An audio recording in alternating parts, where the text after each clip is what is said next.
And they're off in the Challedon.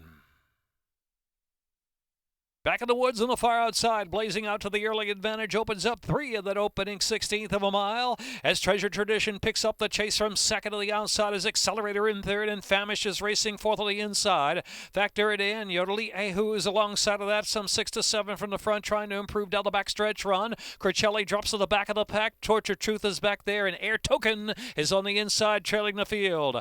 Back in the woods, out there 2.5 lengths in front from Treasure Tradition, and Famish third. Yodeli Ahu is working harder on the inside, getting up closer from fourth. Accelerator is in fifth. Factor It In is 6th on the inside as they round that far turn. Now 6th on the front is Factor It In. Factor It In's trying to move forward, has moved 5th on the inside, but under a ride. But Back in the Woods is still there. 3 ace out, Back in the Woods from Treasure Tradition. Famish third. Yodeli Hey Who is next, and Air Token has moved up from the back of the pack down to the inside. Alongside of that is Factor It In, still 7 from the front. Top of the stretch now. Back in the Woods trying to take that speed all the way. Back in the Woods from Treasure Tradition and Famish to the inside. Yodeli Hey Who's charging on the outside, and Factor It In is now coming to. Air Token is next to the furlong left to go. Back of the Woods desperate. Factor It In on the outside. Down inside, Famish looking for a bit of racing room, has to angle off the inside. Then Yodeli Hey Who, it's Factor It In. Factor It In, the gray gonna splash away to a convincing win in the Challedon Stakes. Factor It In. Second was Yodeli Hey Who, and then Back in the Woods, and followed by Famish and Air Token.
A gray on a rainy day here in the Challedon, paying $10.80 for Factor It In. I'm here with owner Michael Sheffries.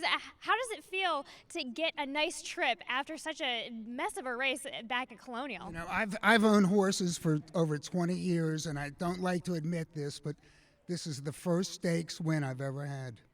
Congratulations on the first stakes win for Mr. Sheffries. What a wonderful day here in Maryland. And how long have you been owning racehorses? On my own, probably about 15 years, and with groups, maybe 30. And how does it feel to get this win with Carlos? I love Carlos and I are tight. You know, he's more than a trainer to me. He's my friend, and vice versa. Now, with this ride that this horse has taken you on, any thoughts of the future for the rest of 2022? This horse, every bad race he had a prop, he had an excuse. I mean, a legitimate excuse. He had shin splints. He had shouldn't tell everybody what he had, but now he's healthy, and you see how he runs. He even got in a little trouble here. It's amazing what can happen when you give the horse time to recuperate from any little bumps and nicks along the road. But a clean trip and a not so clean track for Mr. Michael Sheffrey's first stakes win here in Maryland.